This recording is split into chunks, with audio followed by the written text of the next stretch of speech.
Off your mind is okay. She off your mind. Chai! Now wow, people wey suppose talk truth to power don't off mic.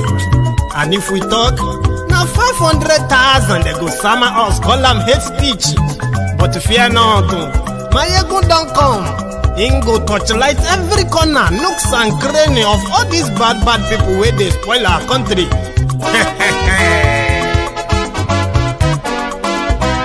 So my people make we loud, oh yo yo. Maiyegun don't come, oh yo yo. My people make we shout, oh yo yo. Maiyegun don't come, oh yo yo. Maiyegun don't come, man of the masses, oh yo yo. Maiyegun don't come, oh yo yo. Maiyegun diary Politico, oh yo yo. Maiyegun don't come, oh yo yo. This one not the off in mind, oh yo yo. Maiyegun don't come, oh yo yo. Can in the touchlight every corner, oh yo yo. Maiyegun don't come, oh yo yo. Okay, some people be they holla say they want the power. Chai, them be promise us say we go get light and power. Them hustle sote they can't get the power. But now they know they do anything with the power. Every day, dollar just they get the higher power over naira. See them talk say make we off mind, but thank God say Maiyegun don't come. So my people make you loud, oh yo yo. Maiyegun don't come, oh yo yo. My people make we shout, oh yo yo. Maiyegun don't come, oh yo yo. Maiyegun don't come, man of the masses, oh yo yo. Maiyegun don't come, oh yo yo. Maiyegun diary Politico, oh yo yo. Maiyegun don't come, oh yo yo.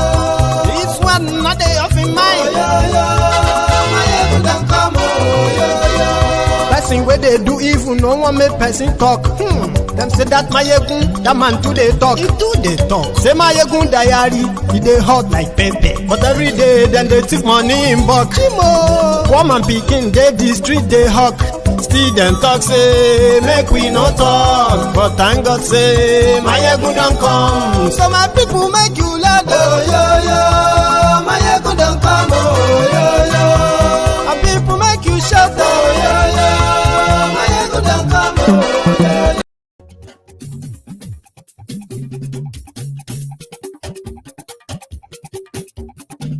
Maiyegun làwa mọ̀, la mọ̀ dódódódó. Maiyegun diary, Maiyegun number one. Maiyegun làwa mọ̀, la mọ̀ dódódódó. Maiyegun diary, Maiyegun number one. Maiyegun ti dé o, ọ̀rẹ́ ará ìlú. Maiyegun diary, Maiyegun number one. Lórí Facebook. Hello there. Maiyegun diary. Good morning, good afternoon, good evening to you from wherever you are watching from. And this is Maiyegun Live. Àṣírí ọ̀jẹ̀lú kì í bò níbẹ̀ o. Maiyegun diary, Maiyegun number one. Bó bá ṣe eré, àní Maiyegun máa wí. Maiyegun diary, Maiyegun number one. Ó sì tún ṣe eré, wàá gbọ́ níbẹ̀. Thank you so much for joining me. And as you are joining the broadcast, right, share the broadcast, invite your friends, invite your not so friendly friends or your frenemies. Let them know that Maiyegun today. Maiyegun diary, Maiyegun number one. Ẹ farabalẹ̀ ṣe o, kẹ́gọ́rọ̀ lẹ́nu. Maiyegun diary, Maiyegun number one. Àní Maiyegun làwa mọ̀ dódódódó. Maiyegun diary, Maiyegun number one. Share the broadcast.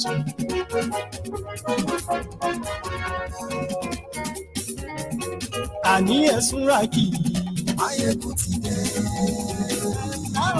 Thank you. Ọ̀jẹ̀lú ẹ̀sùn ràkì. Maiyegun ti dé. Àní ẹ̀sùn ràkì. Maiyegun ti dé. Share the broadcasts. Invite your friends. Invite your frenemies. And let them join us in this art-to-art talk. Nigeria is unreal. And the killings in Nigeria is unbelievable. The reaction of the people to every killing committed in Nigeria is different. But above it all, life is meaningless. Or should we say, life is worthless? Or should we be generous enough and say, life has become worthless in Nigeria by all definition? So when they tell you that Nigeria is unreal, believe them. Another thing that when you hear this anywhere, that Nigeria is a crime scene, again, believe them. But I'll help you to understand this in different contexts tonight. There has been ongoing, endless killings going on in eastern Nigeria. And it is being reported the other way in order to continue to calm the nerve of the rest of the country to the carnage and the crime that Nigeria is committing in eastern Nigeria. The same crime that the Nigerian government is committing in northern part of Nigeria and the middle belt part of Nigeria. It's been bloodbath everywhere. And this bloodbath started the moment Hopeless Uzodinjo was forced on the people of Imo, the Imo State people. Because most of what people suffers from in the case of Nigeria is that people suffers from Stockholm syndrome. There are so many terrible stories every day from every part of that Nigeria that people have now become kind of indifferent anymore. They have become so indifferent, right? Killings, and now people got killed, kidnappings, and all those no longer really move people. What they do most of the time is to justify it, as they are also victims waiting to happen. Nigeria is a crime scene, and criminals are in charge of government of Nigeria. They've taken over every institution, and they have decided to force this level of bloodbath on every indigenous person in that country. And you need to understand this, because you are an indigenous person from Nigeria. Even if you are still carrying that passport, you are still carrying that flag, or you are still doing whatever you are doing in the name of Nigeria, you came from somewhere before Nigeria happened. And as an indigenous person, having criminals in charge of your government, in charge of your country, now give them the chance to redesign and redirect your supposed law. Now that puts them, wait for this, so they wrote your law, redirect it to what they wanted it to be, pretty much like a jihadist Taliban country. Now that law is now beneath them. They are above it. Now, having that grace in what Nigeria is, they can then tell you what is a crime, what is not a crime, who is a criminal, and who is not a criminal. What kind of crime carries what punishment, according to their, according to their own discretion. Now, that is the situation that Nigeria found herself. In eastern Nigeria, there is a state-sponsored agenda to destroy and further destabilize the region in order to further weaken the region economically, infrastructurally, and indeed decimate their youth, decimate their young people, and justify it, because this is what they do. If people commit crime, they are meant to be arrested for it. Yeah? But in Nigeria, in eastern Nigeria, if you walk about and claim to be a member of indigenous people of Biafra, you are automatically considered dangerous or a possible, kind of a danger to their agenda. Meanwhile, as a country, you would expect that a government will manage to bring everybody together and not divide them. But they have different agenda for different regions, and the one for Eastern Nigeria is the bloodiest. And I'll break it down for you. It is the job of the government to provide security. That is the number one job of any government anywhere. When Buhari's government came in, Nigeria was battling with the Boko Haram in northeast of Nigeria, which is Borno and two other states around there. When these guys came in, the terrorists and then the terrorism expanded beyond northeast of Nigeria. Nigeria have 6 geopolitical zones. Nigeria have the northeast, the northwest, the north central, the southeast, the southwest, and what they call the south-south. 6 geopolitical zones. That is what they did to divide the people according to their plan, right? Now, when these guys came in 2015, it was only the northeast that was having Boko Haram terrorism, serious one. Now, when they came in 7 years down the line, the terrorism has now expanded beyond northeast. It has now expanded to northwest, north central, southeast, southwest, south, and the failure of government to provide security for the people of Nigeria, and I mean the indigenous people of Nigeria, their failure has now led to the indigenous people of Nigeria, starting with the people of Middle Belt, who have paid extremely sad prices, so to say, bloody prices, when these Fulani terrorists invaded Nigeria. And that started from when these criminals took charge. So in their book, this is where some of you who don't understand the danger of justifying the carnage, the massacre, or should we say the genocide that is being committed,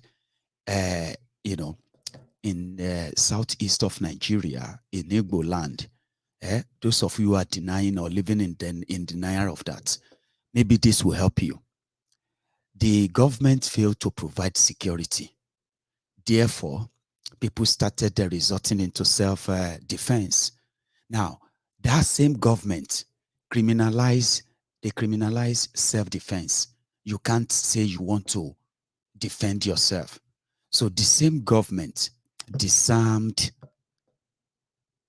its own citizens, while armed Fulani terrorists are walking about with AK-47. I'm talking about machine gun, AK-47 guns. The government now came out, that same government too, they now put a plan there, and they said, those who have committed killings, kidnappings, terrorism, act of terrorism, yeah, once they are ready, they can come out and get rehabilitation. There is none of their law that punishes terrorism, especially if it's being committed by the Fulani terrorist. So it became complicated that the same government that failed to provide security, decided to change the law or smuggle something into the law, into their own constitution. What was that? To placate terrorists that are killing Nigerians, that are kidnapping them, that are selling their women, their children into slavery in this 21st century. Yeah? There is no plan to punish them or jail them or nothing. The government then said, in order to have peace, the people of southern Nigeria, starting from the Middle Belt, they must be willing and ready to give up their lands. So people rejected that, and the killings escalated. Now, this is the killings that those who are committing the crime of killing, kidnappings, right, who are making hundreds of billions of naira every month, money from ransom paid by Nigerians that their government failed to protect. Buhari government, APC government, they decided to change the law so that they can resettle the armed terrorists in other part of Nigeria. Now, this was a plot that was meant to be easy. There were governors who have agreed, governors who were elected to be in office for 4 years. They decided to give up their own, to give up lands in their own different states, because Buhari government was offering them $150 million. Every governor that agrees that they can resettle Fulani terrorists in their own states, in any local government, that governor will be paid $150 million. Now, this is what triggered everybody in Nigeria. This is when the people started saying, what the hell is going on? This government failed to protect us, and the same government decided to disarm us by asking us to submit our guns and everything we have, or else you will be charged for terrorism for having a shakabula in your house. Do you understand that now? So the same government is giving amnesty to terrorists who are committing these crimes. The same government is trying to change the law by passing a bill called waterway bill. Waterway bill that will give the control of all the waterways in Nigeria, including 10-kilometer land from the bank of every water in Nigeria, from the bank of the river, right? Every land from that bank, 10 kilometers down, will be owned by government of Nigeria. And then they can bring in these criminals and resettle them, gazette them, and create local government areas in those lands. I'm talking about this, this was the plan. Then people resisted. Among the first people who resisted are the Biafrans, the indigenous people of Biafra. They said, our people they are already coming under the attacks of these terrorists. They cannot fight back. If they try to fight back, the military will show up immediately. And now let me tell you how they operate, so that you understand how this thing now spread to eastern Nigeria. So it was easier. People were seeing other people in Benue. There were burial sites in Benue. Why were they killed? In southern Kaduna, thousands of people were slaughtered. I'm talking about hundreds of people being killed every week. Like it has become so like normal. They killed paramount ruler in southern Kaduna. I came here and I told people, I said, you see, all of these are to further weaken people who resisted the agenda of this criminal, backed by the government of Nigeria.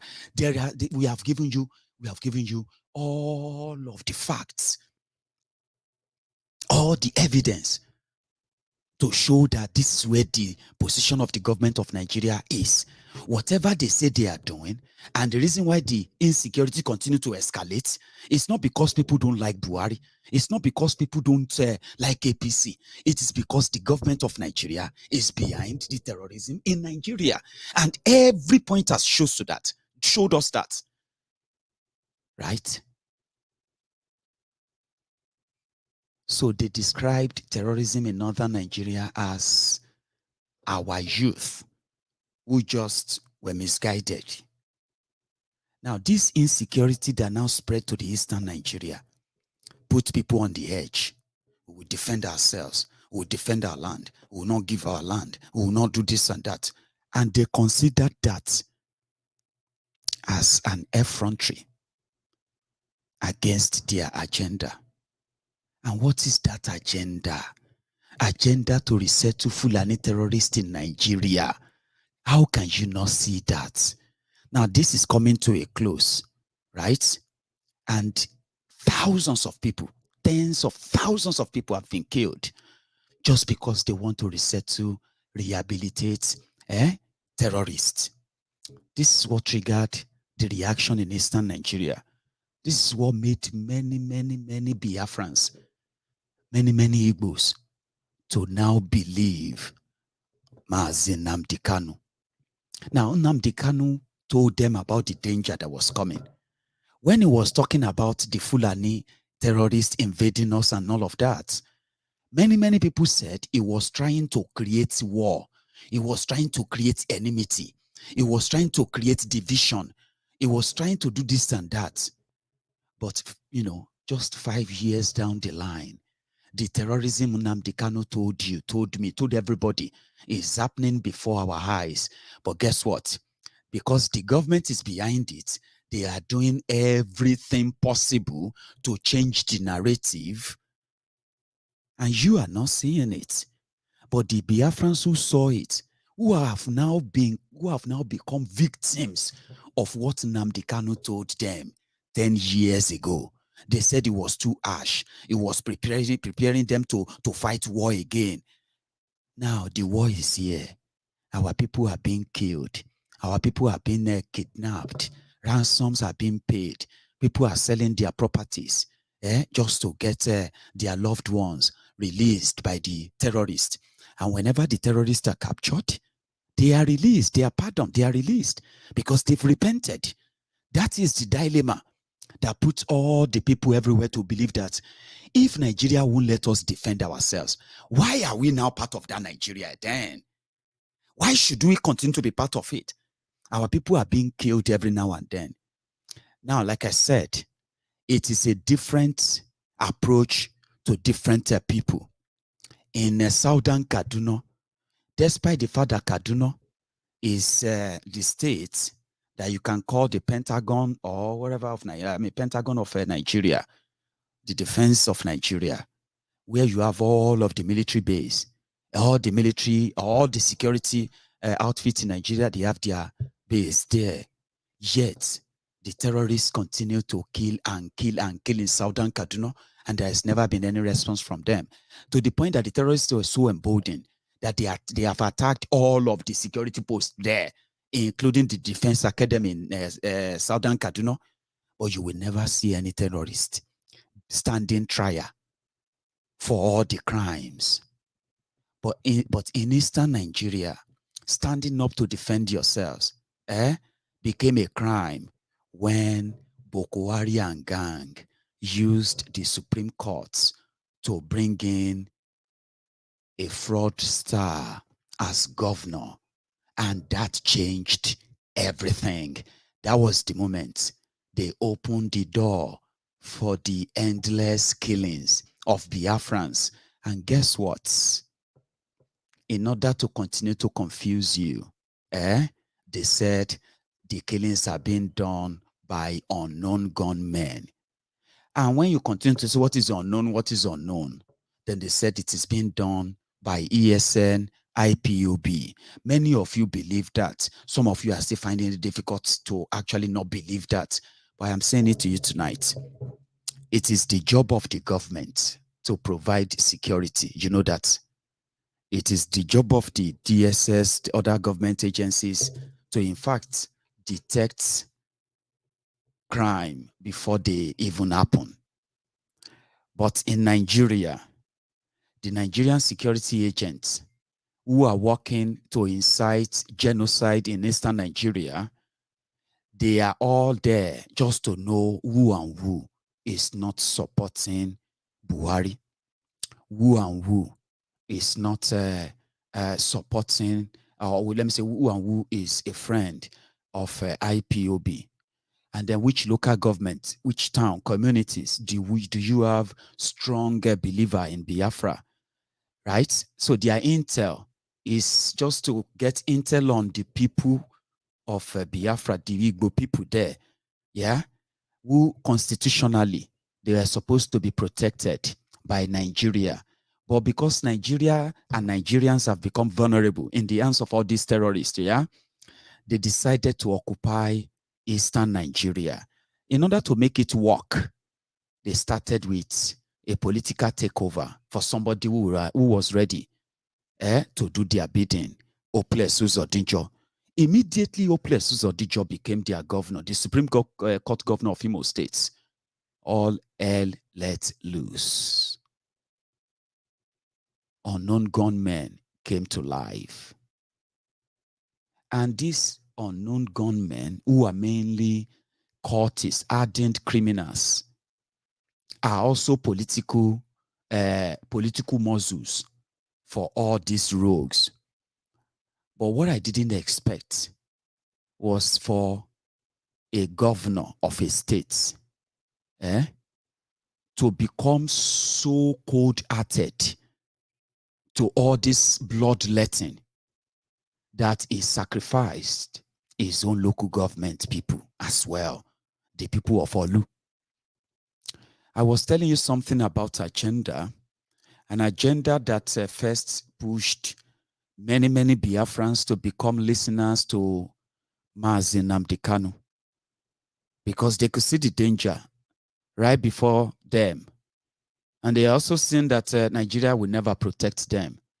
Many of them have lost their lives in the hands of this marauding terrorist. But because the media in Nigeria decided to underreport that or never report that, some of you probably never believe the carnage going on in that part. So Nnamdi Kanu told them they are going to come for you. So they listened to him. And when they came for him and they realized Nigeria was going to kill them if they defended them, they defend themselves, right? That even grew their faith in the messages of Nnamdi Kanu, right? So what happened? They created their unknown gunmen. Okorocha came out. Okorocha said, the killings in eastern Nigeria is being done by Lawlesss Uzodinjo. Many of you ignored that. Well, when the Biafran said we have no land to give, no single land in Biafra land will be given to any Fulani terrorist resettlements, it will never happen. Lawlesss Uzodinjo granted the wish or request of Buhari, and he collected $150 million. It is not a secret, though. Garbage Shehu confirmed it. He is not the only one who collected the money. Devulu Mayi also collected same $150 million for them to provide land in any local government area. I mean, I'm talking about thousands of acres of land that could form enough to form a local government area that can be taken here and there, and they can carve them out. So they are paid, but they know that their people will resist. So in Imo State, Lawlesss Uzodinjo, to show that he could prove to Buhari and gang his loyalty, they started the onslaught and the killings in Orlu. And this started early in 2021. A lot of people were killed. To justify this, and I'll tell you how they did that. Apart from the armed political gang that they know they control, that do all these killings, the military were also like sent down, right? So they were supposed to what? Look for those who are actually committing crimes. For example, a member of IPOB, right? You will never see him with a gun. A member of IPOB, you will never see him with any dangerous weapon at all. You will see them with a flag, a mobile phone, selfie stick, and sometimes you see them with placard. Most of them will dress just in the color of Biafra.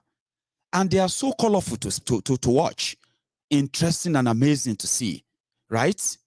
So if the government want to provide security, if there are people who are trying to now perpetuate criminality, killing people or robbing people or doing any crime, it is their job, because they know that An average IPOB member will never go out there and harm anyone. But if you now see people who are now using the name or the name of Biafra, should you not bring them to book? But the agenda is not to stop crime.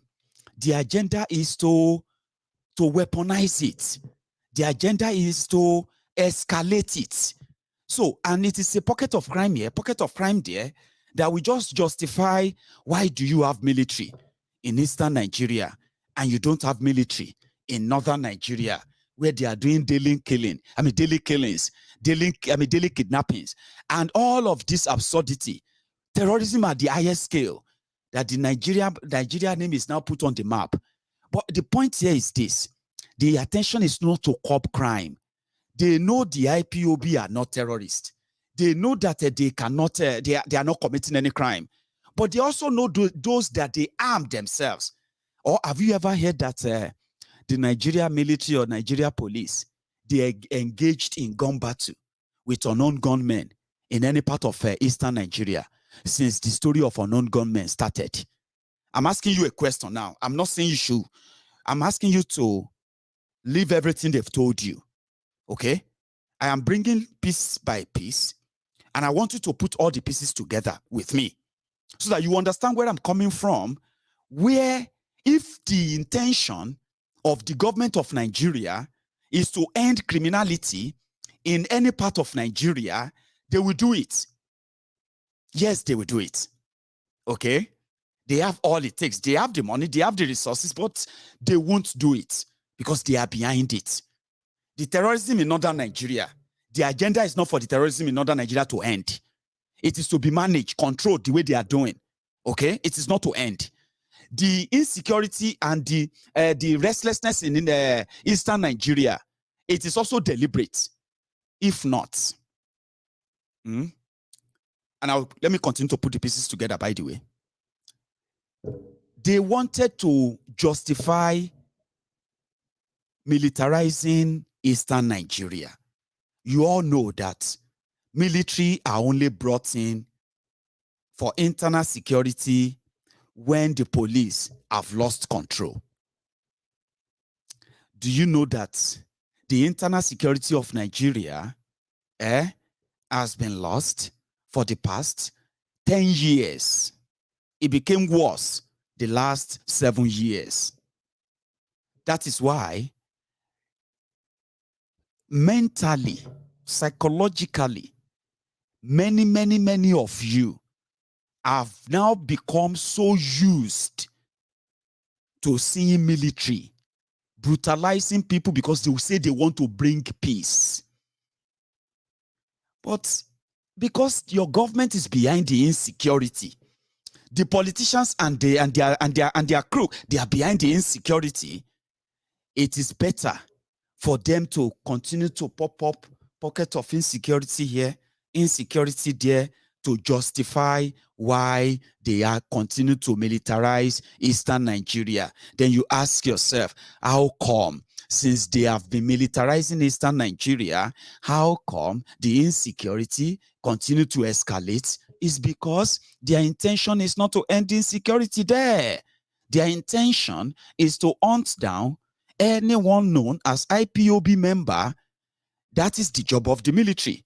And you will never see them and say, the military versus unknown gunmen. Never. What you will read is that the unknown gunmen attacked military checkpoint. They attacked police checkpoints. Unknown gunmen, they stopped people on the road and they started collecting money from them. Unknown gunmen, they stopped people on the road and they collected their cars. They snatched their cars. So when their media come out, they will say, what is unknown gunmen? It is IPOB, Joe.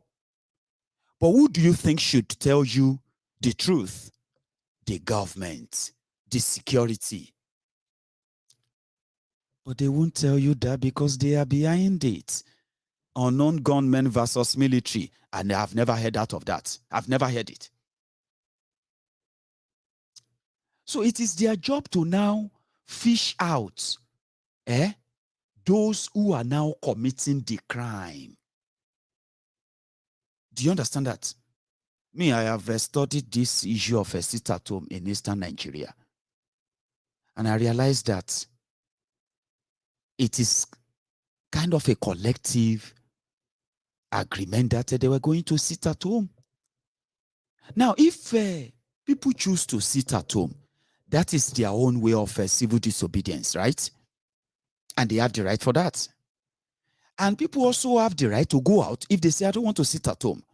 Now, it is the job of the government to now say some people armed, because IPOB said they are not forcing anybody to sit at home. They've said that repeatedly, right?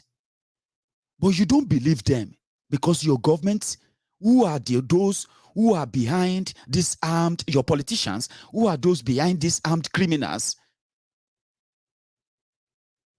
they are never going to go out after them on the day that Biafran says they are sitting at home. Your security agents won't go after them. Your security agents will go into the streets where people choose to sit at home. And they will start shooting into the streets, shooting into the houses, going into homes and burning them down. And if they were never caught on camera, they will say, hey, unknown gunmen killed 2 people. There is no unknown gunmen, I'm telling you this. But guess those who are talking about unknown gunmen? The Nigerian security agents, the Nigeria government, the Nigeria politicians, the Nigeria DSS, those who are supposed to tell you who are those unknown gunmen. They said unknown gunmen to confuse you, and then in the long run, they know indirectly, you are going to think, that is IPOB, of course. Some of you are still struggling with that right now, but I don't blame you. They have done a lot of number on many of you. A lot of number, but they don't make any sense. It is their job to now say, oh, we know that some people have hijacked this. If they don't have anything to do with it, some people have hijacked this thing. We are going to do an intel, and we are going to arrest those ones who are committing crimes. But they are not interested in arresting those who are committing any crime. Because they themselves, they are there to escalate the crimes in order to justify the genocide going on in that part. I am using genocide, I'm using massacre, because in any situation, genocide is, massacre is defined as killing of more than 5 people. If anything happens and they kill more than 5, 10 people, that is a massacre. By the time you kill more than 20, 25 people, 30 people, 50 people, that is a genocide. In Eastern Nigeria, the Nigerian soldiers, the Nigerian military, the Nigerian government, the Buhari's government, the Oplus or the Just government, the Vulumayi, and all these governors in Eastern Nigeria, they have aided and abetted the mass killings of young and old in Eastern Nigeria. Most of the videos, you don't want to see them. And now, this is a crime that even if you don't like Biafra struggle, if you don't believe in it, which is your right, listen, me, I am somebody who believe, I consider myself as somebody who is a liberal, a very kind of considerate person who believe that if I believe in something, right, you have a right, I have a right to it. And then if you believe in something, you have a right to it, as long as you are not an extremist with it. Being extremist means that if other people don't believe in what you believe in, they deserve to be harmed, to be hurt. Now that is extreme. To the point that, if you don't believe in it, you will just die. You should just die. That is extreme. That is called extremism. That is something somebody like me will now say, oh, I am not against your ideology. But when your ideology says, if other people don't agree with you, they deserve to die, then that is going to be resisted. So that's somebody like me. So I believe that there are, you have your right to say, I don't believe in Biafra.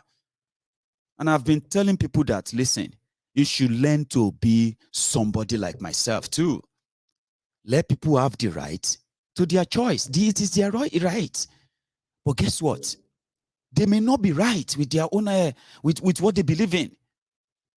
And they may actually be resistance to what you are telling them because they don't understand it.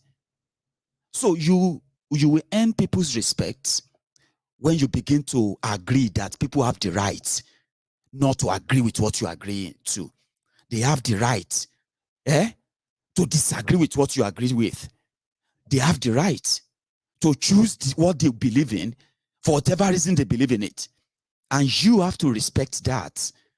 And if you are persuasive enough, if you can convince people and tell them why this is good and this is not, at the end of the day, they will become your strong supporter, the strong believer. And even their own understanding of what you are doing could even go to the highest level than where you were planning to take it to. So you need to learn how to be tolerant. I mean, to be tolerant. You need to be able to tolerate people who disagree with you as well. So I am somebody like that. When people say, I don't believe in Yoruba nation, I say, why? It's because I don't, when you say why, that means you want to talk about it. They will tell you, I don't like what, fine. But you tell them one or two things that you feel like is the reason why you believe in Yoruba nation. Say it with pride, say it with boldness, say it with confidence. And again, always respect the fact that they don't have to agree with you. But you can always have a conversation around it. Okay? People can tell you, Biafrans themselves can tell you, I'm not a Biafran. You don't need to hate them for it. No. Sometimes just out of curiosity, ask them why. Why? They will tell you, they may tell you in anger, they may tell you things that you feel like, no, that doesn't make any sense. Don't say that. Engage them, talk to them, have a conversation, win them over. Because reason why many people said they don't like Biafra, reasons why many people said they don't agree to Yoruba nation, the reasons why many people said they don't believe in the breakup of Nigeria, are so passive. They are reasons that are completely dismissive. But many of you are not interested in hearing them out. And they know that you don't want to hear them out. Many of them are seeing you as extremists. He's a Biafran. I don't want to talk to you. They don't believe in anybody. If you tell them anything, they don't want to agree with you. I don't want to talk to you. And you self, you'll be like, I don't want to talk to you too. Your papa na sabo, your mama na this, your papa na this. Go and ask, who's your father? Your father is a fool. And you don't need all of that. You don't. You can't win people over like that. That's my own word though. I know some of you don't believe that. You believe in like, Baba, no. We need to tell them. We need to, they don't listen. I mean, some of you are like that. But you also need to learn that people have rights to believe in what they believe in. And you can never know what they believe in. Or you can't dismiss it if you don't hear them out. They can't hear you if you are not ready to hear them. But above all, right? When people become targets of the system because of their belief, when the government of a country decided to choose what is a crime and what is not a crime, and which crime carries what punishment or what, including terrorism, then that is dangerous because it simply means it's going to be turn by turn. Excuse me, Nigeria Limited. When they finish with the Middle Belters, they will come for the Biafrans. When they, you know what I mean? So you can disagree with them, but you should never justify state-sponsored killings as a punishment for them asking for referendum. They have criminalized it. To justify them criminalizing it, they have scaled up the insecurity in Eastern Nigeria. And many of you are not seeing the crime. What you are seeing is that they provoked it. Nnamdi Kanu caused it. IPOB have been making life a hell for us. They have been telling us to sit at home. And your government is now killing innocent people in their homes. To justify that, you are not seeing the crime. Nigeria is committing crime. Nigeria military is committing crime. Nigerian politicians, Igbo politicians are committing crime. Buhari is committing crime. Crime against humanity. Crimes are against humanity. Genocide is going on in Eastern Nigeria, just like genocide has been going on in Northern Nigeria, in the middle belt of Nigeria, the only place that they are only killing us small, collecting ransom, and they haven't really unleashed the war completely is in Yoruba land. We have seen, we have witnessed, we have tasted it too. But you see what they are doing in Eastern Nigeria? You should all be alarmed. Everybody should be alarmed. Whether you are from there, you are Hausa, you are Fulani, you are Yoruba, you are Ijo, Ibibio, wherever you come from, anywhere you come from. As an indigenous person in Nigeria, yeah, you can see how your government systematically committing genocide, and they are justifying it because they said they are looking for IPOB. I told you, if they are seeing those who commit crime, their job is not to kill them if they are not engaging in gun battle with them. I have never seen them engage in gun battle with unknown gunmen and say, this unknown gunmen in Orlu.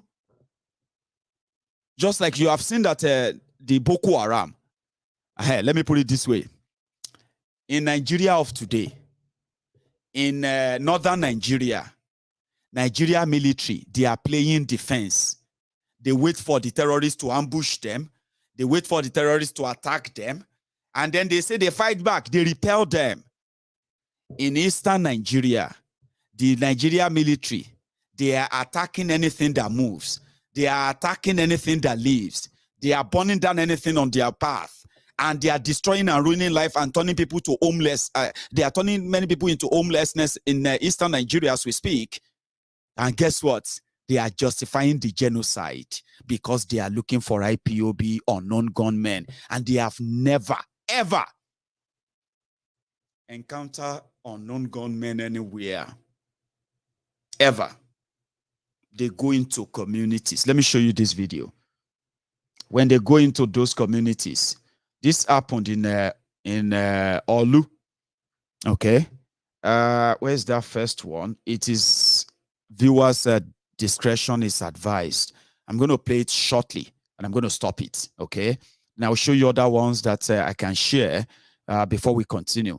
This is what Oplessus Odijo, the Supreme Court governor of Imo State, is doing to his own people. Should be unknown gunmen are supposed to have guns, shooting and all of that. The Nigerian military, the Nigerian police, the Nigerian DSS, they have no intel on the unknown gunmen. They said they are IPOB members and they decided to go into people's homes. Listen, watch this. Oh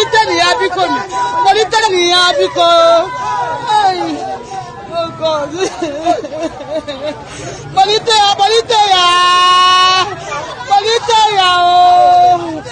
Oh God. Hey, what be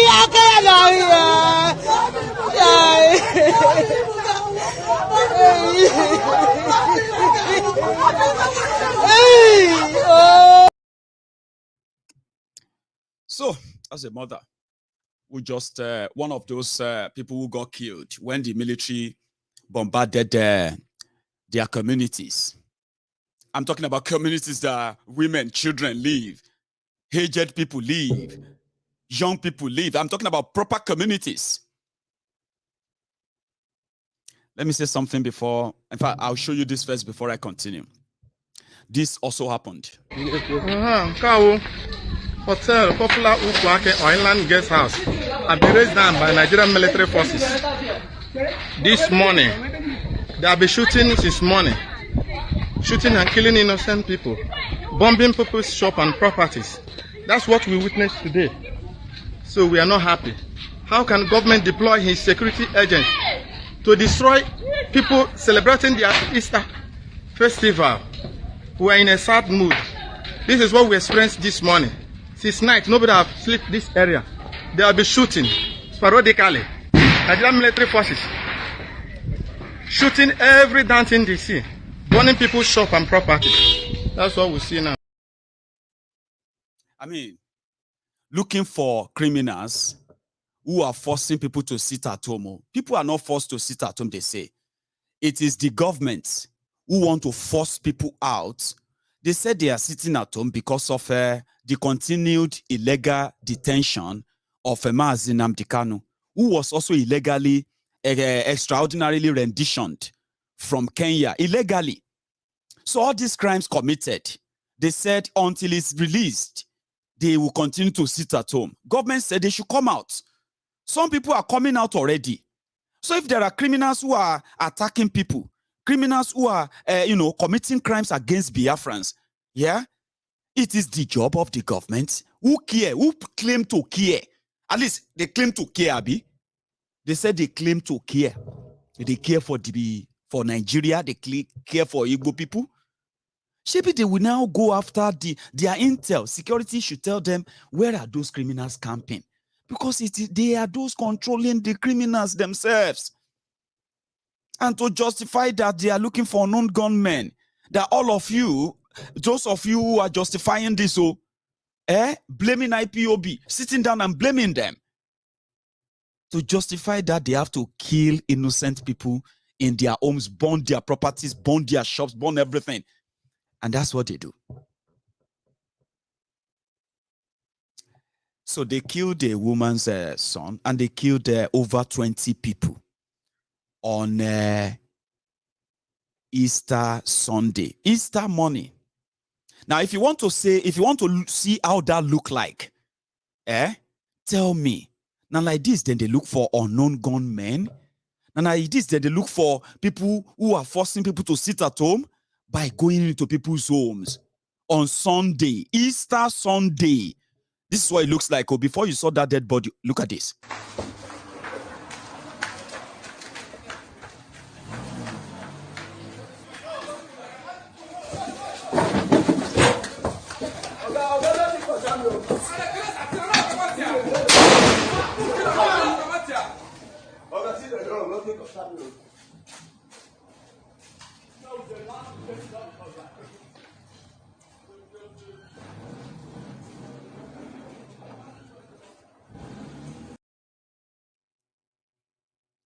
I know many of you have been following the terrorism and the insecurity situation in northern Nigeria. And so many of you are familiar with the story of internally displaced people, refugees in their own country.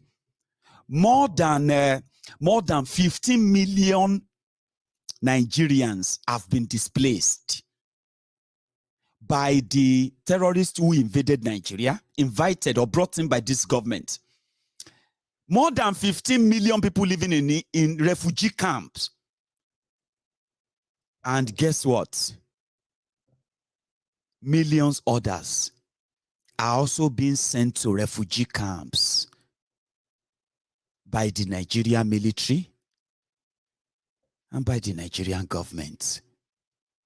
In this case, the Yorubas from the southwest Nigeria. We have our people who are now refugees in Benin Republic, courtesy of the Fulani terrorists who came to invade them. Their stories never make it to the media in Nigeria. Their stories never make it to the headline in Nigeria. But the story of unknown gunmen this, unknown gunmen that is everywhere in their media to psychologically condition everyone in Nigeria in validating and justifying the genocide that they are committing in eastern Nigeria. there are people who are also becoming refugees in eastern Nigeria. Somebody said, to Fiakwa, there's no refugee in Yoruba land. God forbid. We know that Buhari is bad, but Maiyegun, you don't have to lie. There's no refugees in Yoruba land. Well, I have a video for you. This was a year ago, right there from Yewa. Yewa local government area, Yewa South local government area is in Ogun State. And these people, tens of thousands of them, are now in Pobe, in Benin Republic, for over a year now. Their story didn't make it to the media in Nigeria. So I'm just showing this to you. More people are becoming displaced, refugees in their own country, courtesy of this contraption.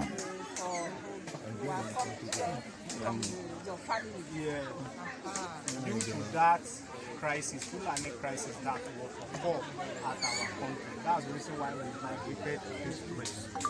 We are forcefully migrated to this place due to that. By force. By force. It's not by willingness.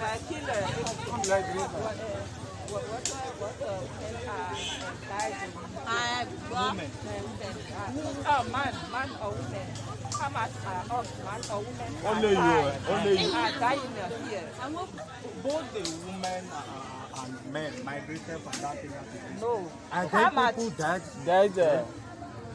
But I say how many people they killed there? Okay. Killer. There are few many people.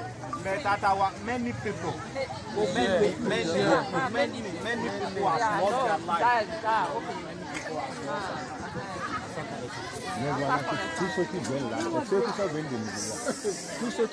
People are still migrating because of that. At Bondudu and all other areas. What happened? It's because of the Fulani crisis. Fulani, they are killing the people anyhow. They are killing the people. Anyhow. They will move from any village, from one village to another. They will migrate from one place to another. They just keep people. That's the reason why the people are scared. They move down.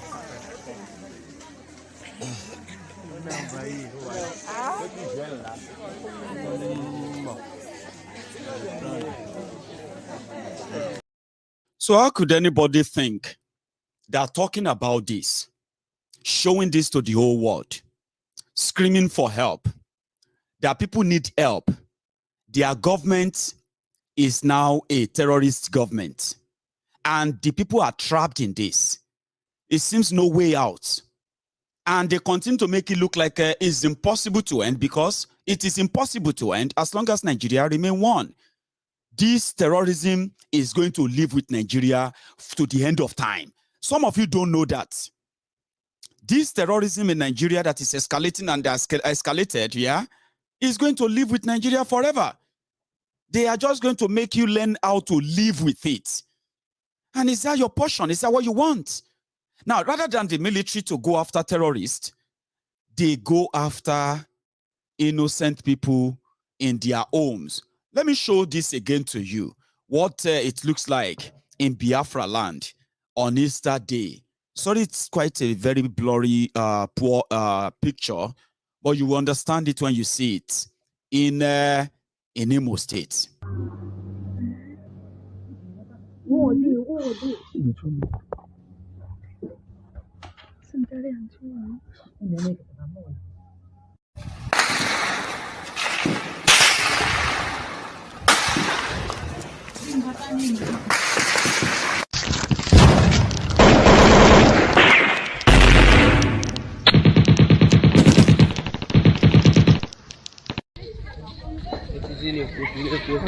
Kawu Hotel, popular Ukwake or inland guest house, have been raised down by Nigerian military forces.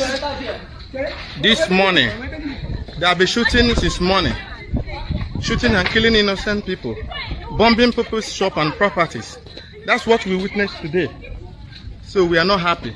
How can government deploy his security agents to destroy people celebrating their Easter festival? How could government do this to us? So if they give you the narrative that, and one sad thing, I remember, one sad thing is this. Few days ago, there is this video that was that made it to the social media where terrorists were shooting, and in an execution style, they killed INEC staff that were registering people for their vote or their election or sharing voters card, and they recorded it and posted it on social media. And just like as expected, or somebody just started something, PDP vuvuzelas, PDP apologists, they bombarded everywhere. Ah, look at this thing that IPOB just did. IPOB, you know what I mean? Until they realized that this was never done by the IPOB. It was never done by the ESN. And in fact, the criminals who have been perpetrating this crime, they have no relationship with IPOB at all. But guess what? They now turned around. They said, even if it's not IPOB that did it, it was IPOB that caused it. It's not IPOB that is saying they want to break away, they want to break away. If IPOB is not, if Nnamdi Kanu is not asking for a referendum, some people will not be killing people in the name of IPOB. That's how they changed it. Just to still make them justify the killings of their own fellow brothers and sisters. PDP boys and girls on social media, some of them in America, some of them in the UK, they started talking about how dangerous, how terrorist IPOB is and that. But guys, the video of the Nigerian military killing innocent people, innocent Igbos, your own brothers and sisters, even if you don't like Nnamdi Kanu, even if you don't. Now, if they are looking for killers, do you now justify burning their houses and all of that? Surprisingly, I didn't see all of them on social media again, blaming the Nigerian military for what they did. You know what? They are now saying it is because IPOB and Nnamdi Kanu, they have been bragging and this and that. That is why the killings of innocent people by the military happened. That they caused it, Joe. They have to deal with all of them. They call them, what they call them when they want to, they call them Umu Elohim. They think they are mocking them. PDP boys from Igbo land, because of Peter Obi and the PDP Sha. So they decide to throw their own brothers and sisters under the bus for the military to kill them and justify. So now that they are burning people's properties on Easter Day, I didn't see all these PDP to come out again. These PDP boys on social media come out again and say, why are you killing our people? This is not done by unknown gunmen. No, we've seen the video. We've seen this and that. Nobody is talking. Nobody is talking. They are saying they deserve it. But do you want me to shock you? Aha. Make I shock you, my brothers and sisters. You see that scene that you saw in that video where military were shooting everything, burning everything, including a guest house where people were having Easter party. Do you know that if you are sitting in America, if you are sitting in London, sitting anywhere in Europe, or any safe place you are all over the world, as an Igbo man, an Igbo woman, and you justify this carnage going on, or you live in denial of it, or you, as many others, find convenient, blame Nnamdi Kanu, blame IPOB for this whole thing. Do you know that you could find yourself, you could be in that house where you say you want to go and do Easter? Do you know that? And you could get caught up in that carnage. Now, from that moment, you as a returnee from America, who have been blaming IPOB, when you see the soldiers, the first impression you have is what? Oh, they are soldiers, no problem. People, hey, they are soldiers, Abi. And then they will shoot you and kill you. It can happen to you. If you have any reason that you are scared of going to Eastern Nigeria, please, ladies and gentlemen, they might have made you believe that the insecurity in Eastern Nigeria is because of IPOB. It is what they want you to believe in. Those who are killing people in Eastern Nigeria, I can give you some names. You can fill in the blanks of the rest. Start with Hopeless Uzodijo. After that, pick up Okorocha. And after that, cross down to Ebonyi and pick on Umayi. Pick on all the Igbo governors. And then you have those who are sponsoring the insecurity in Eastern Nigeria. Because they are actually the collaborators. They are the people who point at those who are stubborn. Which local government people stubborn? Nothing where you tell them. And since it is all political, here is this. Military walk in and kill people. Burn down their properties, burn their shops, burn their businesses, and the rest of that. Right? That is exactly fear you should have. They now have what they call Ebubeagu, Ebube lizard, or Ebube whatever. Ebubeagu was supposed to go after the criminals who are causing crime in Igbo land, including the Fulani terrorists who are encroaching on people's lands and killing them in Igbo land. We have seen reports, including in this 2022, in this April, they've attacked the Enugu Fulani terrorists.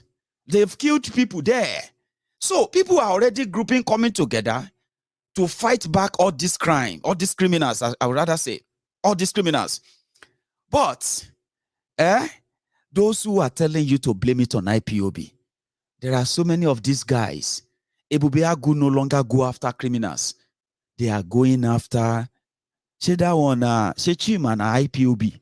I don't look for that Chima tete. Na Chima will go deal with this week. Ebubeagu will move from their base, load their guns, battle ready. They are going to Chima's house. If they get to Chima's house, if they don't meet Chima, they will start shooting everybody there, burning Chima's house. And they will say, it's because Chima is ESN. And you know Chima's crime, because Chima is IPOB. And what is IPOB? Indigenous people of Biafra. And you can say indigenous person of Biafra. That's what Chima is crime and only crime. He didn't kill, he didn't kidnap, he didn't force anyone, he didn't bully anyone, but because they know themselves. It's just like the OPC. You know, when we had the olden days of OPC in Yoruba land, when OPC gone rogue, and OPC became the killing tool in the hand of the powerful, what happened? They profile people. Once they say, you are enemy of this person and that person, they've reported you. So if the agenda is that if you kill any IPOB, government of Nigeria will even give you money to say, well done. It doesn't matter. Just kill anyone. So innocent people are being targeted. Many people have, because they are IPOB members. They are not even like ESN, not like vigilantes or ESN or protecting forest, but because they know the IPOB and the commander of Ebubeagu in their community is probably eyeing their wife or eyeing their property. All that Ebubeagu leader, Ebubeagu director need to do is to say, Chima, Chinedu, Uche is IPOB. And if they kill Uche in Igbo land today, is justified. And it is a crime. That is what I want you to see. So they justify who they kill. And all they need to say is, they are the people disturbing Eastern Nigeria. They will never give them the opportunity to defend themselves. There is no evidence against them that they committed any crime. But once they are killed, they've told you, IPOB is dangerous now. Yes, IPOB used to be peaceful. IPOB is still peaceful. They are keeping Nnamdi Kanu. IPOB members chose never to protest. They chose never to to sit out anywhere or disturb anybody. They said they want to sit at home. Okay? Then IPOB said they have a lifted sit at home. Anybody who wants to sit at home every Monday is free to do that. You are not forced to do it. If you want to go and open your business, you should go out there and do it. They said some people are intimidating people from opening their businesses. It is then the job of the government to provide security for those people. Is that not their job? Why should they now be going into people's homes where people are there peacefully? They don't have gun, they don't have knife, they don't have anything. And they are attacked and killed in their homes. So think about that. And it can be you, it can be anyone. So rather than be scared of IPOB, you should be scared of the system that continued to escalate the crisis. The military in eastern Nigeria, they are not there, okay? They are not there to bring peace. They are not there to bring security. They are there to kill, to steal, to rape, to burn, to destroy, and just to wreck and destroy the eastern Nigeria. And look at those politicians who don't see it like that. The politicians in eastern Nigeria who felt like IPOB is a threat that could likely, overthrow them of their own privileges, right? That they pray every now and then that Nnamdi Kanu and the IPOB people should never understand or realize the magnitude of the power they have. You know, when you have the people on your side, you have a lot, you have everything, right? So because of that, they unleash all this propaganda. They unleash all these killings. I have told you, I am not in support of violence. And I have said it. If any kind of criminality, if any kind of lawlessness lasted in any part of Nigeria for more than 48 hours, my brothers and sisters, do you still need anybody to tell you that the government is behind it? Now, look at this picture very well. Some people said, you know, when we talk about choice, okay, where people say, we want to do our things, we don't want to be disturbed, we don't want to be harassed, we don't want to be bullied, we don't want to be killed, we don't want to be taxed. Now, if you see anybody going about taxing people, collecting money from them forcefully, taking their properties, it is the job of the government to fish out those people. You don't kill them. You prosecute them. You jail them. That is what you should do. You don't go after innocent people to justify the crimes of those few if you are not those behind it. And that crime they are committing in justifying the crimes of those they are sponsoring is what I want you to see. It should be on record. Nigeria government, Nigeria is committing genocide. Nigeria is massacring our own people simply because they identified as indigenous people of Biafra. Now, if you don't like them, that should never justify the crime of genocide against them. Because you know what? When you justify that, you will be caught up in them. I mean, it one day. And when you are caught up in it, look at the whole look, you can imagine the shock on your face. Imagine the military coming to your own community, burning your properties, forcing you to flee, run for your dear lives, killing your family members. And just like that, everything happens so fast. Tell me, if you survive, would you still believe in this one Nigeria? Of course not. And as it is, I picked this up earlier today. It was from Pastor or Reverend or Bishop Mbaka. A bad clock can be or will always be correct twice in a day. And in this case, twice is right. So I wenere chukwu aka enu. Taa Good Friday mbọsị nwere onwe. Isi anyị na-ekpe ekpere maka nwere onwe nke nwanne anyị Nnamdi. O nwere onwe tata sita tụ ma kwụsata. Nwere onye kwutere na okwu ọ batara ya na mba. Mụ abụ onye izi bịabụrụ ịbịa ka mba. Simon Ekpa wee pịa m ya. Pịa m ya sị na a ga-apịaba mana gọta. N'ọkwa ugwu ka a na-akwanyere m mmechikwa ọnụ zere ha na sitatum. I went home and meditated on that. It's painful. But it is now a responsibility upon us to pray out that our brother.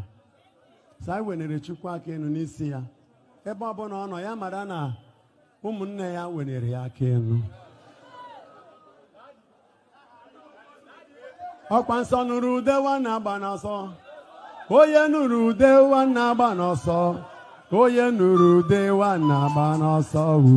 Ị nụrụ ude nwa na-agba n'ọsọ. Onye ọbụla guzoro ọtọ. It is not enough. It is not enough that we are complaining that the economy of the Igbo land is collapsing because of sit at home. Hello? You may not know the impact of this sit at home issue. It is so painful to any business person. Oh, Sunday Orlu, you gonna try to jolly call the remana. Ori na go talk, haman jolly ko salary. But for people who have businesses, so we have to lift our hands because the secret of that sit at home is the releasing of Nnamdi Kanu. If Nnamdi is free today, sit at home will stop today. So lift your hand. We pray for prisoners. And one of us is in prison. And because of his importance, even the government could not stop sit at home. I say, go to work, go to work. Yet they are in their houses. And if they are about to move, they will use about 20 security vehicles around themselves. So we shall lift our hands to pray. For over 3 years now, this is the year Igbo people have farmed. Listen. For over 3 years now, this is the best year Igbo people had farmed. We are thanking our young men who helped to clear the farms from herdsmen disturbances.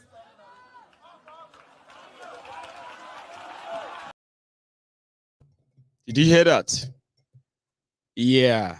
Even when they tell you to hate them, even if they underreport their efforts, the idea behind Eastern Security Network that Nnamdi Kanu birthed was for the young people, young and old, in Igbo land to volunteer to become local vigilantes as the people who understand their own terrains, their communities, their farms, and all of that, to provide a sort of a cluster-like security system after the collapse of the Nigerian security system that brought about all of this whole problem in the first place. So the idea of ESN was for, it wasn't like they are going to bring fighters, go and bring, no. The idea of ESN was, if the police has failed, if the military failed, if the government failed and all of that, the people are willing to protect themselves if they receive the right support. So they were supposed to be cluster-like security formation. You know, young people in this community, they come together. Young people in that community, old people, they come together. And they form a kind of a, security bond force to clear all their farms of these encroaching Fulani terrorists. Because it's real. Your government and the politicians continue to try to say, talking about it is like trying to cause problems. No. There is already problems. That is the problem, right? They want you to believe that talking about it is going to cause problems, right? But what they are not telling you is that there is already problems that they are hiding from you. And whenever you found out, they give it a different narrative. But every time they try to hide them from you, people die. And we're talking about human beings, man. So that was what brought the idea of ESN. The idea of ESN was not to come and fight army, to come and fight police, to come and fight. No. This was supposed to be vigilant. And most of the time, most of the people in ESN, they were already vigilantes in their communities. Did you even understand? These were people who have been like normal. All of you understand what I'm saying? We know that in our different communities, they will tell you tonight, 10 p.m., nobody should come out. Vigilante will be out. If you don't have anywhere to go, if you don't have anything, if there's no reason why you should be going anywhere in the middle of the night, don't go. They will stop you. Have you forgotten that? That was the idea. That was ESN. And the moment they were birthed, that is why those who are ESN members, they were known. They were people who would go into the forest. They will go on patrol. So if they sense any strange movements, they will alert other people. So if they need any reinforcement, so it's easier one community to another, they will bring themselves together. They will now mobilize. They will go after those strange movements. If they are Fulanis and their cows and their guns, they will chase them out. That was their job. That is one thing there acknowledged by Mbaka. That's why I said that a bad clock will always be right twice a day. Do you know what that means? You know, when your wall clock that stopped working, let's say your wall clock stopped working at 1 o'clock. The long hand on 12, the short hand on 1 o'clock. That's 1 o'clock, Abi. Then it stopped working. 2 o'clock is still 1 o'clock. Do you know that 1 o'clock, it will be 1 o'clock in the afternoon sometimes. It will be 1 o'clock, 1 a.m. in the morning sometimes. So which means if you look up and it says 1 a.m.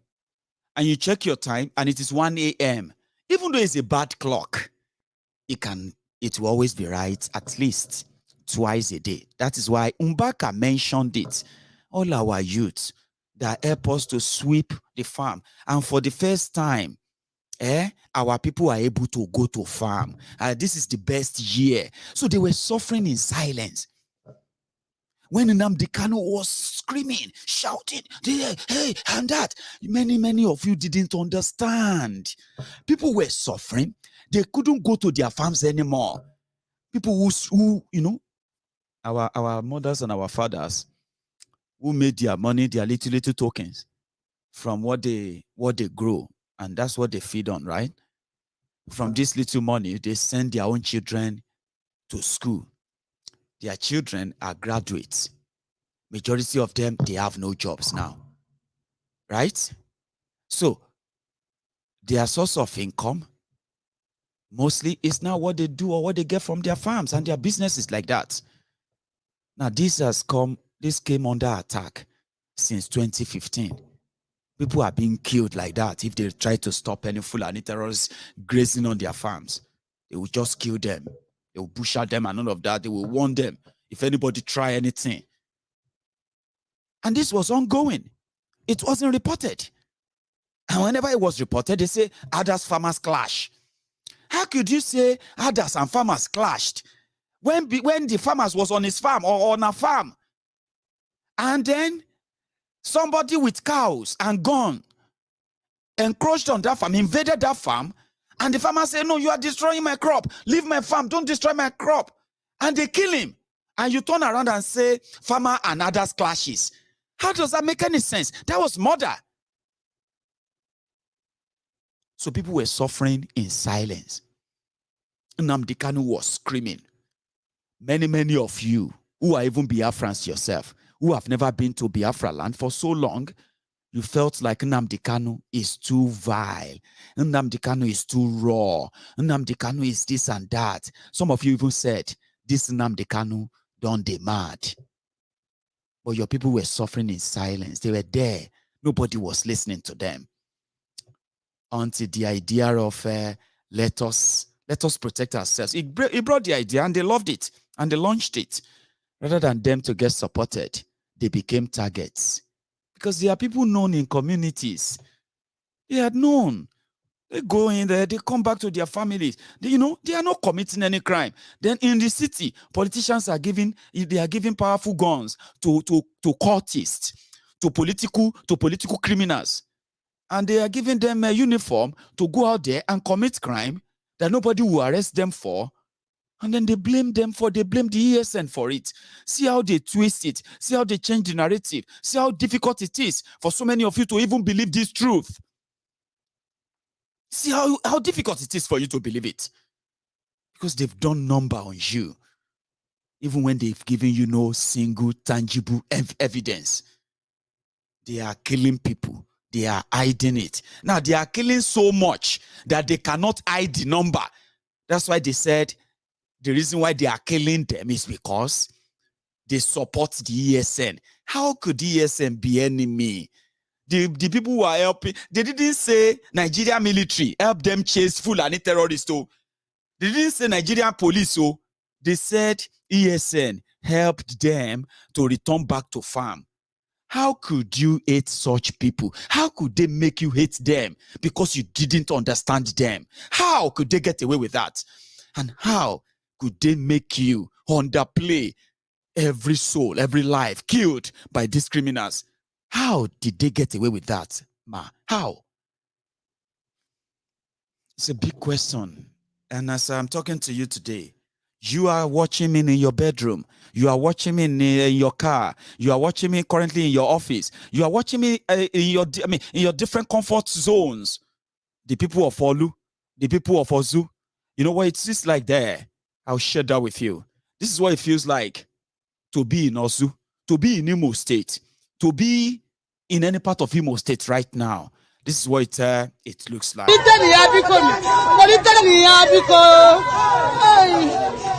God.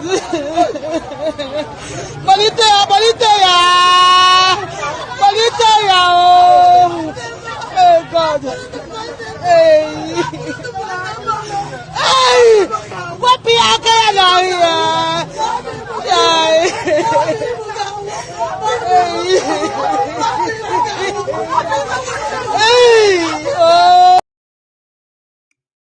So if you are a mother, if you are a parent, if you are a human being, do you really think they deserve what happened to them? And do you also believe that nobody should be held responsible for that action? Would you believe that nobody should be held responsible for that? That's how they kill and kill. Today, they've killed as many as possible. And in Nigeria of today, like Oke Bakassi described, it is a sad tale. Listen to this. Will they get job? The answer is no. Imagine if you summon all the lawyers we have in Nigeria, will we select the Attorney General that we have now? Come on. With all the sons we have. These are the questions. We have compromised standard and we are paying with our safety. And we are going to clap for them until 2023. Just because people are come from a certain place and they should play with our safety. That is what is happening. What they are telling you is that they can come anywhere and take anywhere. But the point is that let them be fast. They should take everywhere. Oh yeah, let them take it now. Between now and 2023. Because their backers will leave by then. No, if they better hurry up. They better hurry up. If they want to take the whole of Kaduna and not, let them take now. Before 2023. So it will not stop there. Because they will come further down. Bro, listen, let me tell you. No crime happens without cover at the top. And the people covering them will leave by 2023, whether they like it or not. Because the people of this country were fed up. We cannot have these people continue beyond 2023. No, because if they want to burn down the place, there will be people who will be willing to do it with them. You understand? So let whatever they want to take, if they want to take half now, if they want to come and occupy a barrack, let them be occupying it now. Because those people who are giving them cover will leave.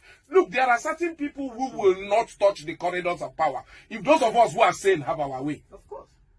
We are taking note of them now. Their silence, the role they are playing, even if some of them are from the south, the co-conspirators, we are taking note of them. We are watching. We are watching them. Are they going to run for offices? Are we going to keep quiet? There will come a time when they will come cap in hand begging for votes. We will speak. As long as they don't need. They will remind them of their goals. We will speak. And what they have done. We will speak. Which is what we said earlier. All these things is there's a grand conspiracy, be it of silence or accomplice or whatever, but people know what they are doing with our collective national security. Look at, never in the history of this country has our psyche been this damaged, this compromised. Because what we are telling the sub-region is that militiamen from Togo can come and take part of Lagos. 100%. We don't even see the bigger picture. Because if the ragtag bandits, as you call them, can come and... It was a long conversation. And indeed, there are people who have realized that Nigeria is gone. And one lovely thing I also know is that even when people are not really talking, many of you, you know that it is because your government is backing the terrorists. And your government is jailing and killing activists. Many of you can't say it publicly. But there are many of you who are waiting that may them do waiting they won't do now. When the people giving them the backing are no longer there, I don't know, then you will see waiting go happen. So last, when is Nigeria not going to explode? Last. A country that jail activists and reward terrorists is a Taliban country. Some of you are just not in the know yet. And as it is, we believe that Buhari is doing a great job. He's making everybody see the reality, the picture clearer. Some people are bidding their time. They are waiting for a time that they will get the final signal. I am actually imploring all of you, my friends. I am asking you to know the reason why we have this Maiyegun's Diary Politico. It is to digitally keep the record of all the crimes that these criminals are committing. Now that they feel like they are untouchable, invincible, they have all the money, they control it all. I want you to please, even when you have a Stockholm syndrome that affects you from remembering, on Maiyegun's Diary Politico, we will keep it in the diary. Just like this one. Amechi, the man, or let's go to that of Amechi. The man that want to be president.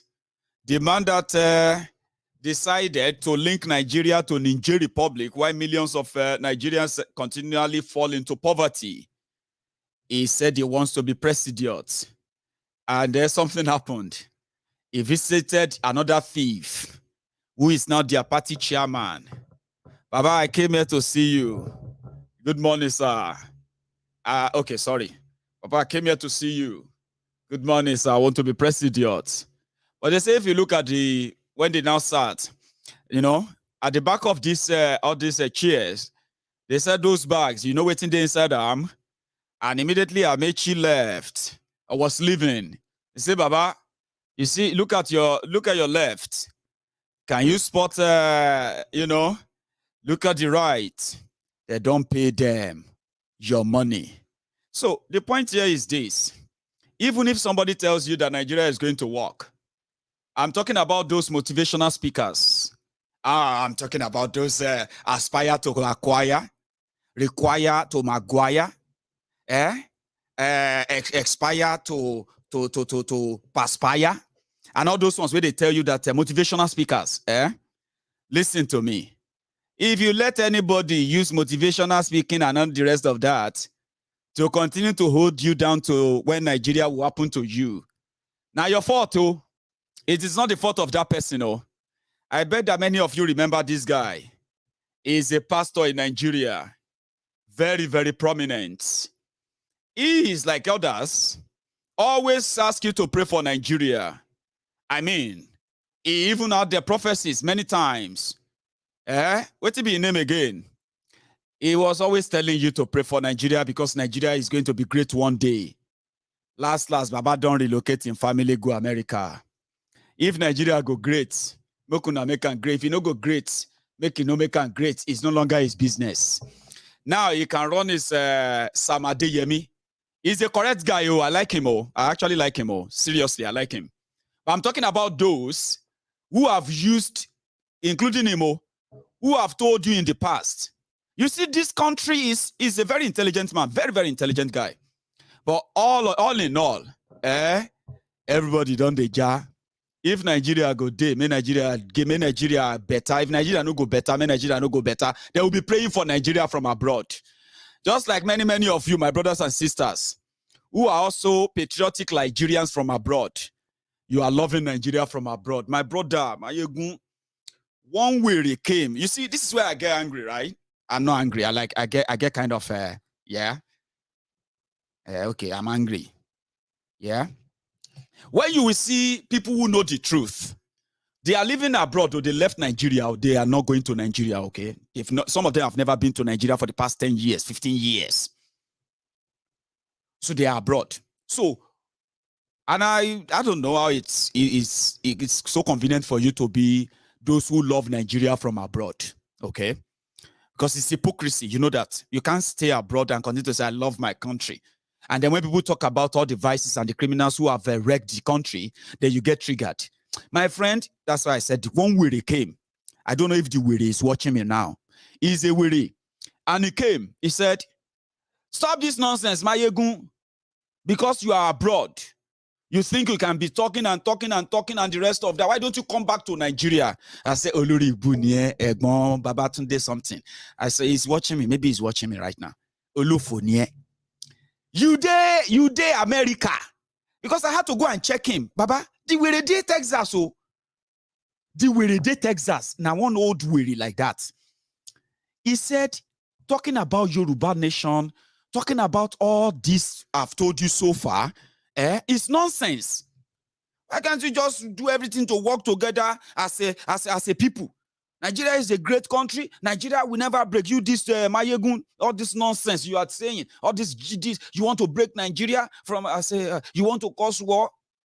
They are olofoni, olori bushon, like somebody just said now. Àwọn olórí bushon, olórí daughter. Where that Texas ló ń gbé o. Texas.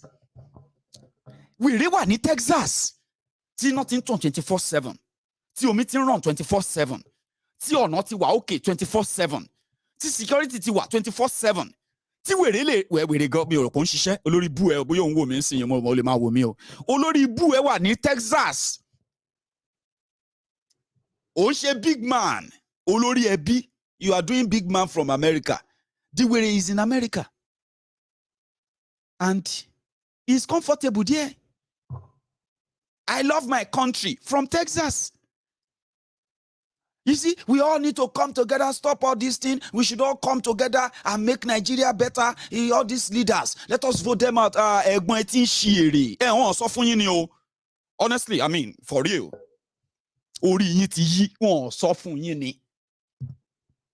Oh, well, America, you are in America, where you have everything sorted for you. And you are loving Nigeria from America. Like, question ni omi ti sọ pé olórí burúkú ni ẹ o. Mo sọ pé ṣó kì í ṣe olórí ibú tó ń love Nigeria from America, tó ń love Nigeria from London, where you know that if anything happened to you or any member of your family that requires solid medical attention, PIM ambulance is here to take care, to take you to, to take your family member to hospital for medical attention.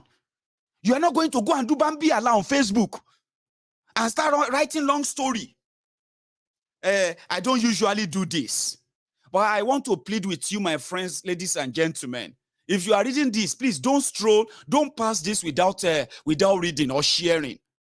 My father, who worked for Nigeria Railway for 37 years, is retired. Now he has what did they call that thing? Ipa no serious. What did they call Ipa in English? You know that thing where they be the third, where one of your, you know, this ball sack, your scrotum. Being a scrotum, I always kind of Ipa. My baba get, oh no, Ipa is not. Baba get what do you call it? Kidney problem. That's a serious one. Kidney problem. Baba is going to die. Except we see 15 million because we need to take Baba to India. Person will work for Nigeria Railway for 37 years. In retirement, Otidoloshi. He cannot go to hospital. And he will never have the opportunity of going to the hospital. You know it. In America, you are there in America, Canada, everywhere. Some of you, you have voters card in Nigeria. You are living in America, living in the UK, living in Canada. And you, Olori Brukus, you know why I'm using Olori Brukus for you? It's because you are living in a safe place. And you are validating the death trap. That's also where your own family member lives, in that contraption. And Even with that living in comfort zone. No, I no be Ania be the one where they day here. We say they say na code the cosa code that be waiting Ania stone. No, I'm talking about Ipa, correct Ipa. Sorry, I didn't read it earlier. Ipa, correct one. Is that Ania? You see? English I do. Now so Yoruba self I do. Well, I'm happy to have people here we understand English better than me. But it's good, it's a good thing. You are in America, you have access to all of these things. And you are praying for people in Nigeria to have the same thing. No be mental, be that. How do you want me to address you? You are in America, you are not praying for healthcare. You are not praying for protection, police. You are not praying for job. You are not praying for education. You are not praying for the things that Nigerians are praying for. And you are sitting down in America, you call this nonsense? People are dying. And you are saying it's nonsense. Nonsense. Nigeria cannot break. We know that Nigeria only break. At least in America. But what you don't know is that something bedi, there's something called bedi. Bedi carry yansh. Bedi. The carry yansh will carry you. You will buy ticket. You go to that contraption. And the reality will set in. Say, kini mo wa se Nigeria tori Ọlọ́run. Jesus. Ọlọ́run ẹjọ́ wọ́n ti gbé Kẹ́mi o. Wọ́n ti gbé Kẹ́mi, wọ́n ti gbé ìyàwó mi o. Kí la wá ṣe Nigeria tori Ọlọ́run. What did you come to do in Nigeria? They have taken my wife. Hey, they've taken my, they told us that reality. That is when this drama king, as you call me, this Maiyegun doing nonsense, this my nonsense will become reality. And you begin to say, Jesus where call in America. It's only in Nigeria that they call on God to come and do what man can do. In America, if they take your wife, who are you going to call? You will call the security. Now, that reality will set in. You are telling Nigerians to be praying for things you have access to, and you call yourself patriotic. You are not patriotic. You are hypocrites. If nobody has told you that, I am telling you right now. You see everything we are talking about. There are criminals behind it. And the criminals behind them are those that are holding Nigeria together. So if we have to rely on you, of course, Nigeria will never break. Now it will remain the same forever. But reality will push you. As usual, it will push you. You will come back and say, can you Nigeria alone? What thing I go do for Nigeria? Hey, if they release my wife, I will never come back to this country. You see? So why are you living in denial?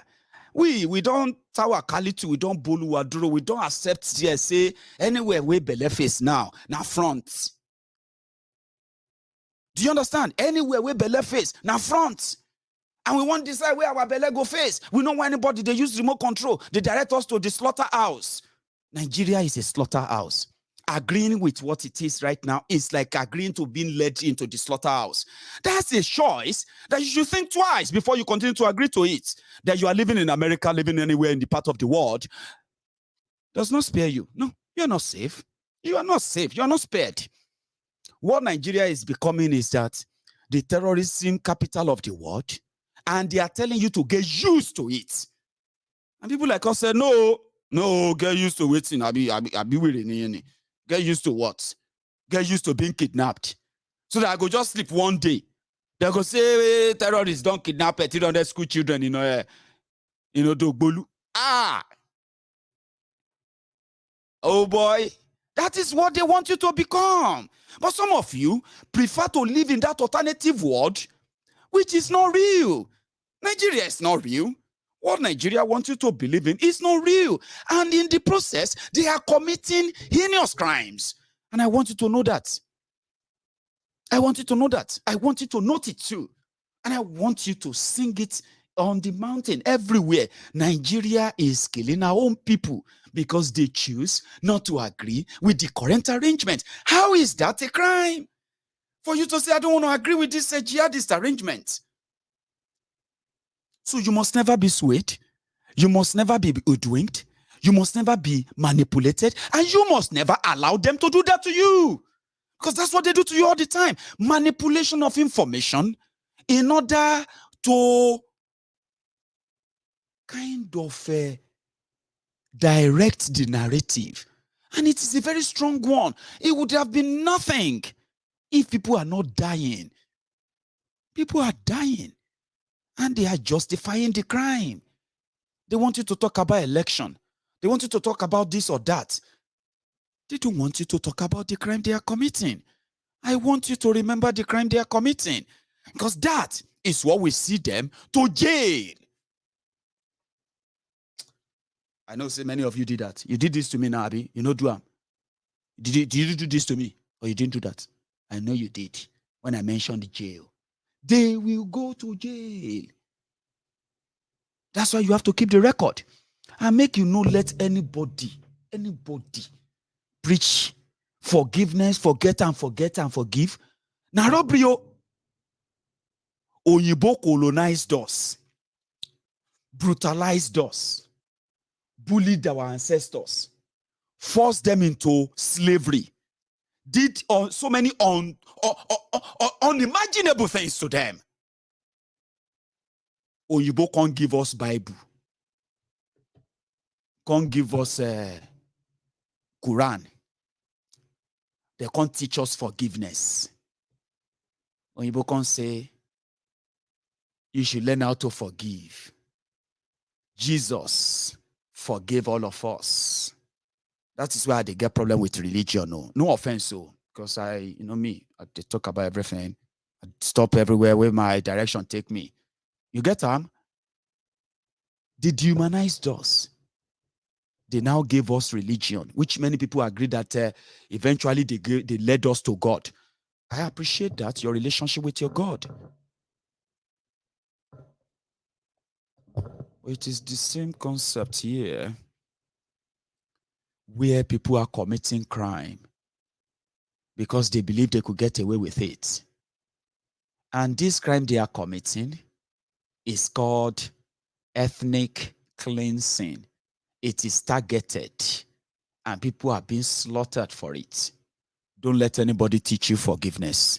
Forgiveness is mine, this and that, all those quotes. Don't let anybody buy with you. They will go to jail. Even if they are dead, their bones, they will be convicted for their crimes posthumously. You know what I mean? So that you can easily say, the people they are going to parade as your heroes, the people they are going to tell you that they did so much for your Nigeria, they are murderers, they are killers, real criminals. And you must never forget that in your memory, so that you will never continue to honor and worship criminals, murderers, genocidists, and all these bloodthirsty, cold-hearted rogues who have used Nigeria to express their bloodthirsty personalities. Don't let anybody turn around and say, let's just forgive them. God, our Lord Jesus Christ. Don't do that. Don't join them and campaign for this. Because they are children. Their children. They must know what their fathers, their mothers, what they did, how they cut short the life and the future of those who could make the indigenous countries in Nigeria of today better than you can imagine. And that is a crime against humanity. Put it on record, put it in your diary, write something about it, go on social media, write your own article about it, and don't let their propaganda continue to sway you. And to you, my brothers and sisters in Yoruba land, do you see how I've been mixing the whole thing together, the whole pieces together? We are also right there in the shovel. We are dying, and we can't even stand to protect ourselves. You know that. Igbo rose and said, let's defend ourselves. They put a fatwa on him. They said he must be killed. And today, they sent him to exile. They killed 2 people in his house. And they would have killed more if we haven't raised the alarm enough to at least put them off or put them on note for now, until when they feel like, oh yeah, let's do it now. We have done it in Igbo land. Nobody's talk. Igbo politicians, Igbo political leaders, you are seeing your own grave destroyed by your greed, your self-centeredness and selfishness. You are collaborating in executing your own children just because of this temporary comfort or temporary gratification or temporary remuneration that they will give to you. This is your future. These people they are killing are the future that so many of you probably will want to dream of and see your own children living. When they kill them, your graves is what's being destroyed.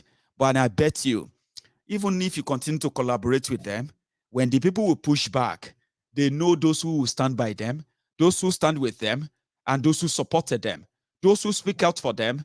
And if there's any better time for all of you to stop playing politics with this whole thing and stop this bloodletting and bloodbath and all of that going on in this carnage going on in Eastern Nigeria, there's no better time to speak out now. There's no better time to stop the politics of this whole thing. There's no better time to end it than now. Release Nnamdi Kanu. Release him. Do everything you can because he's committed no crime. Release him and deal with the criminals who have targeted Biafrans, who have destroyed Biafran businesses, who have targeted young women and children. Bring back that fire. Bring back that trust. Bring back something that is same. To put it this way, bring it back. Bring back that camaraderie, as they call it. Bring back that unity. Bring back that representative. Show that leadership. Nnamdi Kanu is being punished for a crime he didn't commit. And they are killing innocent people for this right now.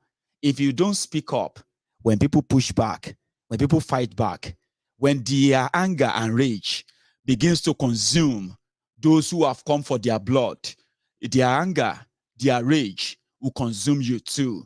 There's no better time to speak out than now. I actually wanted to take calls earlier tonight, but I won't. I will take one tomorrow, or even organize people's forum tomorrow, where we will continue to monitor the carnage going on in Eastern Nigeria. The people responsible, Buhari, Malamu, the government of Nigeria, the Nigerian military chiefs, the Nigerian Air Force chief, the Imo State governor, Ebonyi State governor, and put all the governors in Eastern Nigeria in this bracket as well. Everything going on in Eastern Nigeria is them. And if they don't stop it, they shouldn't think it will only consume their people, because it will consume them too. And when the whole fire start consuming them, there will be no one from this Buhari's team to defend or save them. We say this because it is too much. You just need to see it, to feel it. I don't think you want to experience it before you will believe it. But again, we'll continue to follow it again, and we'll continue to bring updates on that. They are not stopping. They continue the killings. And you should please pay attention, report it, escalate it, let the world know. And when you do that, don't forget, I always add the names of those responsible. I just gave you some.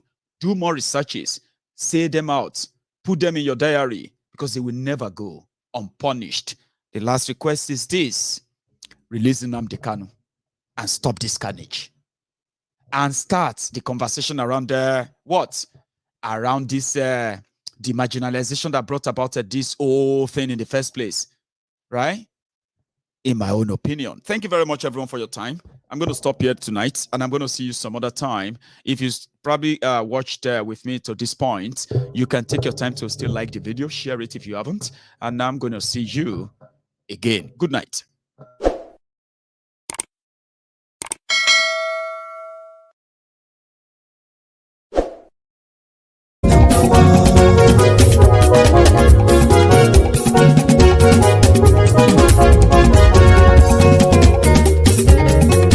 Àní ẹ̀sùn rákì. Maiyegun ti dé. Maiyegun ti dé. Ọ̀jẹ̀lú ẹ̀sùn rákì. Maiyegun ti dé. Àní ẹ̀sùn rákì. Maiyegun ti dé. Lórí Facebook. Maiyegun ti dé. Àní ẹ̀sùn rákì. Maiyegun ti dé. Lórí YouTube. Maiyegun ti dé. Àní ẹ̀sùn rákì. Maiyegun ti dé. bàbá gbé wúrẹ́. Maiyegun máa wí. Àní ẹ̀sùn àjò. Maiyegun ti dé. Bíjó ìgbádìyẹ. Maiyegun máa wí. Àní ẹ̀sùn àjò. Maiyegun ti dé. Pẹ̀sìdó bá rúfin o. Maiyegun máa wí. Àní ẹ̀sùn àjò. Maiyegun ti dé. Kí gómìnà kówó jẹ. Maiyegun máa wí. Àní ẹ̀sùn àjò. Maiyegun ti dé. Ọlọ́pàá tí ń darí bá. Maiyegun máa wí. Àní ẹ̀sùn àjò. Maiyegun ti dé. Aṣòfin tí ń rúfin o. Maiyegun máa wí. Àní ẹ̀sùn àjò. Maiyegun ti dé. Òkúrọ̀ olóṣèlú. Maiyegun máa wí. Àní ẹ̀sùn àjò. Maiyegun ti dé. Ọ̀jẹ̀lú ẹ̀sùn ràgì. Maiyegun ti dé. Àní ẹ̀sùn ràgì. Maiyegun ti dé.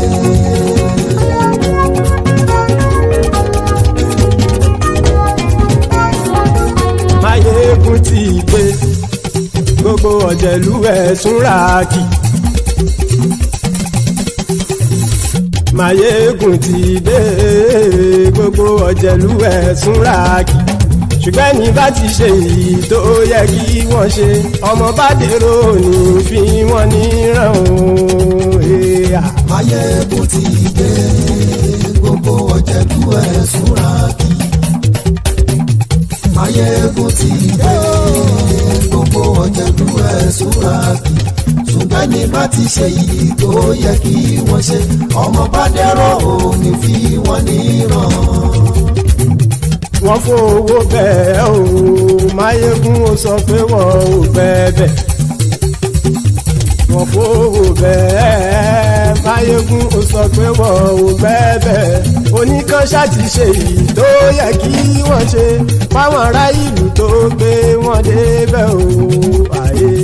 Maiyegun ti dé. Gbogbo ọ̀jẹ̀lú ẹ̀sùn ràgì. Maiyegun ti dé. Gbogbo ọ̀jẹ̀lú ẹ̀sùn ràgì. Ṣùgbọ́n ní bá ti ṣe yìí tó yẹ kí wọ́n ṣe, ọmọ bá dẹ́rọ̀ ò ní fi wọ́n níran. Kì máa yí ṣe eré, ọ̀rọ̀ yìí kì í ṣe ẹ̀fẹ̀. Kì máa yí ṣe eré, ọ̀rọ̀ yìí kì í ṣe ẹ̀fẹ̀. Ẹni bá ti lè lẹ́bọ̀ lẹ́rù o, ọmọ bá dèrò kàṣà ìtú wọn síta. Maiyegun ti dé. Gbogbo ọ̀jẹ̀lú ẹ̀sùn ràgì. Maiyegun ti dé. Gbogbo ọ̀jẹ̀lú ẹ̀sùn ràgì. Ṣùgbọ́n ní bá ti ṣe yìí tó yẹ kí wọ́n ṣe, ọmọ bá dẹ́rọ̀ ò ní fi wọ́n níran. Tẹnitẹni ọmọ Maiyegun ọ̀rẹ́ ara ìlú mọ̀mọ́ ni mo fọlọ́run sọ ẹ̀ bá kìlẹ́bù. Lóòótọ́ olódodo ìlú ọ̀tá ìlú mọ̀mọ́ ni ìwọ ṣá máa ń ṣọ́ra kò sì mọ́ bẹ̀rù. Bọ́tà ń lé ibo níṣègùn lé káwọn mọ̀mọ́ fi ṣera wọn ni ó ti dẹrùn tí wọn ò gbọ́dọ̀ sì mọ́ bẹ̀. Èèpo ọ̀gọ̀ lọmọ bá dérò tàjẹ́ ò gbọ́dọ̀ jẹ́, ó ti jọba lórí abínú ẹni kò sì mọ́ fòyà. Àìsíwọ́lu ní ẹnìkẹ́ ìgbódì ẹyin lábàrá o, ó kó ẹni tó bá dán wò á kàmù. Maiyegun ti dé. Gbogbo ọ̀jẹ̀lú ẹ̀sùn ràgì. Maiyegun ti dé. Gbogbo ọ̀jẹ̀lú ẹ̀sùn ràgì o. Ẹ̀yin bá ti ṣe èyí tó yẹ kí wọ́n ṣe, ọmọ bá dèrò òní fi wọ́n níran o. Maiyegun ti dé. Gbogbo ọ̀jẹ̀lú ẹ̀sùn ràgì. Maiyegun ti dé. Gbogbo ọ̀jẹ̀lú ẹ̀sùn ràgì. Ṣùgbọ́n ní bá ti ṣe yìí tó yẹ kí wọ́n ṣe, ọmọ bá dẹ́rọ̀ ò ní fi wọ́n níran.